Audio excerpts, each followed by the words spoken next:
Hello friends, welcome back. Today I am going to start fifth chapter of sixth standard geography. Okay, temperature और तापमान. Do it yourself. ये activity आपको करनी है. इसके लिए क्या करना है देखो. Take a torch light and keep it stable at one place. एक टॉर्च लेनी है आपको और एक ही जगह पर पकड़नी है, stable. Okay, then take 2 large paper. उसके बाद 2 लार्ज पेपर शीट लेने हैं. Okay, large enough to accommodate its entire beam. Beam यानी क्या? जो किरणें होती हैं. किरणें यानी जो रोशनी जिसे हम कहेंगे, जो टॉर्च की रोशनी वो पूरा एंटायर एरिया कवर कर सके, ऐसे पेपर लेना है आपको. वो पेपर को क्या करना है? Paste the papers on 2 flat boards.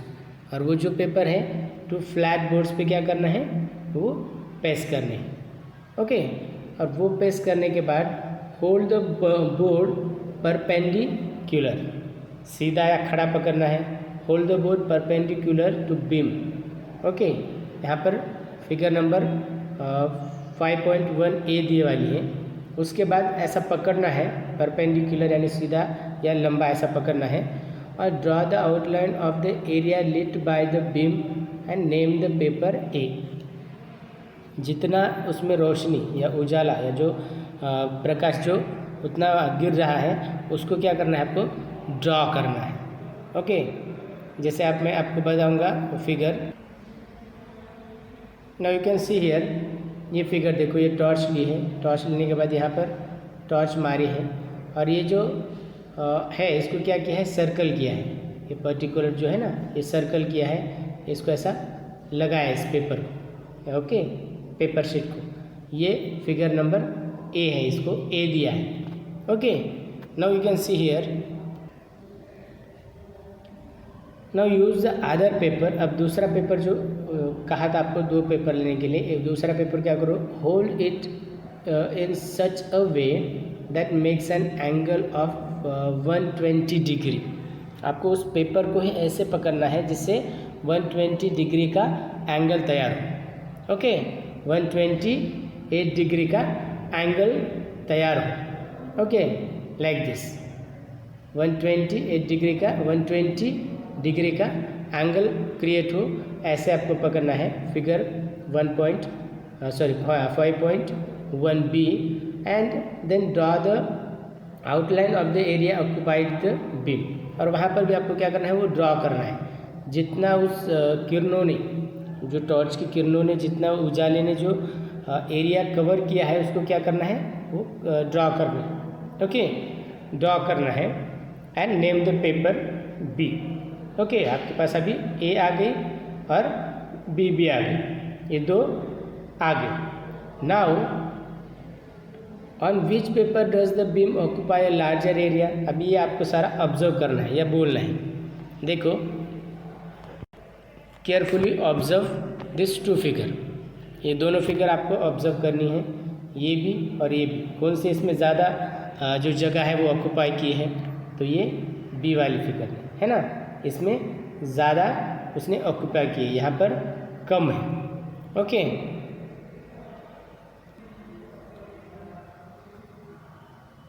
On which paper does the beam occupy larger paper area. तो कौन सी फिगर में आएगी? वो बी जो फिगर है उसने ज़्यादा लार्जर एरिया ऑक्यूपाई किया है. On which paper is the area smaller. कौन सी है? ए फिगर वाली. ओके, उसका जो एरिया है वो स्मॉल है, छोटा है. Now change the angle between the beam of light and the paper.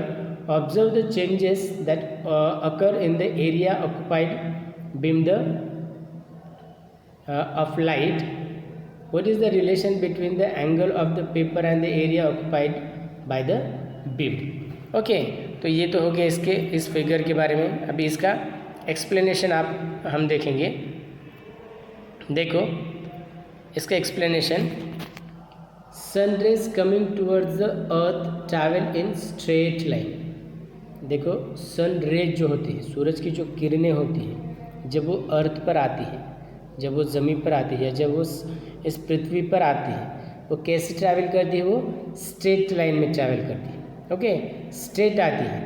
However as the earth is spherical, earth कैसी है हमारी, स्पेरिकल है ना, मतलब गोल भी नहीं है, टोटल गोल भी नहीं है, वो क्या है, स्पेरिकल है अर्थ। वो स्पेरिकल होने की वजह से क्या होता है, इन शेप, अर्थ हमारे क्या है, स्पेरिकल शेप में है। So these are not perpendicular to all part of the earth surface. Perpendicular मतलब क्या, परपेंडिकुलर मतलब सीधा या खड़ा जिसे हम कहेंगे, straight.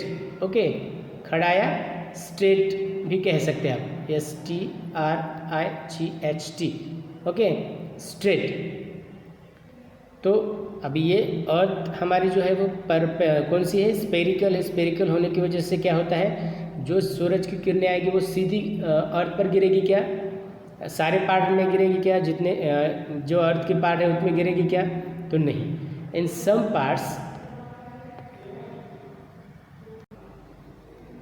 Some parts they are perpendicular, मतलब कुछ ऐसे हिस्से हैं जहाँ पर परपेंडिकुलर यानी सीधे या खड़े सूरज की किरणें पड़ेंगी। Whereas in other parts they are slanting, कहीं पर स्लैंटिंग पड़ेगी, मतलब सीधे नहीं पड़ेंगे। So let us see what effect it has on the earth. तो चलो कि इसका इफेक्ट या परिणाम क्या होता है इस हमारी अर्थ पर, वो हमें देखना है।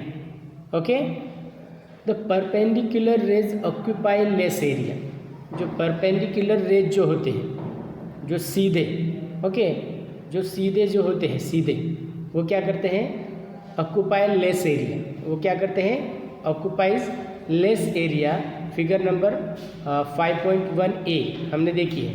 The part where the rays occupy larger area receive bright sunshine and great heat. ये आपको समझना है, क्या समझना है आपको, कि जिस पार्ट में the part where the rays occupy larger area, जिस पार्ट में जो रेज है वो कम जगह लेते हैं, ओके, तो उस पर क्या होता है, वहाँ पर बहुत ज़्यादा गर्मी या ब्राइट सनशाइन होता है। Are you getting me, bright sunshine होता है। देखो एक बार और रीड कर रहा हूँ, the perpendicular rays occupy less area, जो परपेंडिकुलर रेज होते हैं, जो सीधे रेज होते हैं, सीधे जो सूरज की किरणें होती है, उससे क्या होता है कि जो एरिया जो है वो कम ऑक्यूपाई किया जाता है। ओके, फिगर हमने देखी है। The part where the rays occupy larger area receive bright sunshine, और वहाँ पर जहाँ पर वो कम एरिया ऑक्यूपाई किया जाता है वहाँ पर ब्राइट सनशाइन होता है और ग्रेटर हीट होती है, वहाँ पर ज़्यादा टेम्परेचर ज़्यादा होता है। Hence the surface there get heated more and the air become hotter, और उसका नतीजा क्या, the slant rays occupy larger area. Figure 5.1b। Okay, आप उसको केयरफुली ऑब्जर्व कर सकते हो।